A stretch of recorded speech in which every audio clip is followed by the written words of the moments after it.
धनुष को तोड़ेगा और वही राजा मेरी बेटी सीता के साथ में अपना नाता जोड़ेगा। अभी याद रहे महाराज, राम ने ये बात कही कि गुरुदेव आप हमें ये बताएं, ये धनुष जो है ये धनुष कहाँ से आया। राम ने ये बात कही, बड़े बाबा ये बात कही कि ये आप हमें ये बताएं कि ये धनुष कहाँ से आया। तो कहने लगे विश्वामित्र जी की बेटा राम, एक बार एक असुर ने सभी देवताओं पर हमला कर दिया। देवता लोग बड़े परेशान हो गए, तो सभी देवता जाकर के महात्मा दधीच के पास पहुंचे। महात्मा दधीच ने एक बात कही है कि देवताओं चिंता मत करो, देवताओं चिंता मत करो, ये जो राक्षस है ना ये मर तो जाएगा, परंतु आपको एक काम करना पड़ेगा। कि क्या? कि आप कामधेनु गाय को लेकर के आओ और कामधेनु गाय के द्वारा आप हमारे शरीर को चटवा लो। जैसे ये बात कही कि कामधेनु गाय के द्वारा आप हमारे शरीर को चटवा लो, हमारे शरीर में हड्डियां रह जाएंगी। उन हड्डियों के आप दो धनुष बनाना, एक पिनाक नाम का और एक सारंग नाम का। कामधेनु गाय को लेकर के आए, महात्मा दधीच के शरीर को जब चटवाया है तो महात्मा दधीच के शरीर में हड्डियां रह गई हैं। और जब हड्डियां रह गई हैं तो उन हड्डियों के दो धनुष बने, एक पिनाक नाम का और एक सारंग नाम का।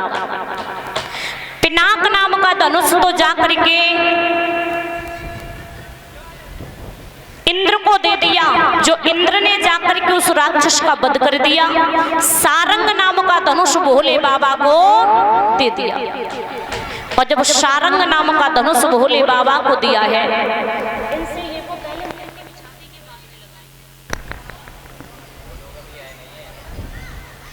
अभी ना आए वो, मैं लेके नहीं आई वो। तो सारंग नाम का धनुष जब भोले बाबा के पास में है तो महाराज याद रहे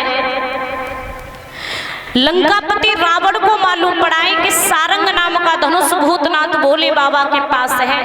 यदि वो सारंग नाम का धनुष मुझे मिल जाए तो मेरी जो भी बातें अधूरी रह गई हैं शायद वो बात मेरी पूरी हो जाएगी। तो जब रावण ने भोले बाबा से धनुष लेने के लिए तपस्या की है। और एक बात और बताऊं, कहते हैं कि भोले बाबा एक ऐसे देव हैं, यदि भक्त पर प्रसन्न हो जाए तो यहाँ तक वरदान देते हैं, यहाँ तक वरदान देते हैं, जो कुछ आप मांगोगे वही आप दे देंगे।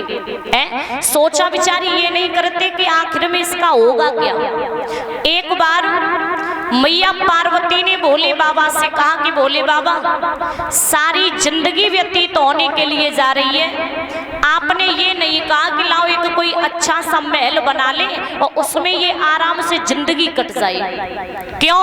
क्योंकि ये टूटी सी झोपड़ी है, जब बारिश होती है ना तो ये टूटी सी झोपड़ी टपकती है। तो भोले बाबा कहने लगे परेशान क्यों, बना लेंगे। पार्वती कहने लगी बना नहीं लेंगे, आप बनाओ महल। भोले बाबा कहने लगे ठीक है बनवा देंगे।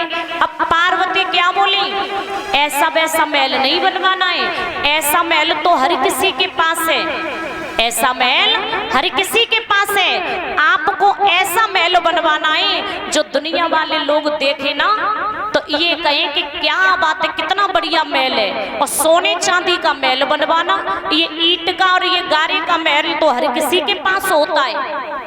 कहने लगे ठीक है। तो पार्वती क्या बोलेंगी,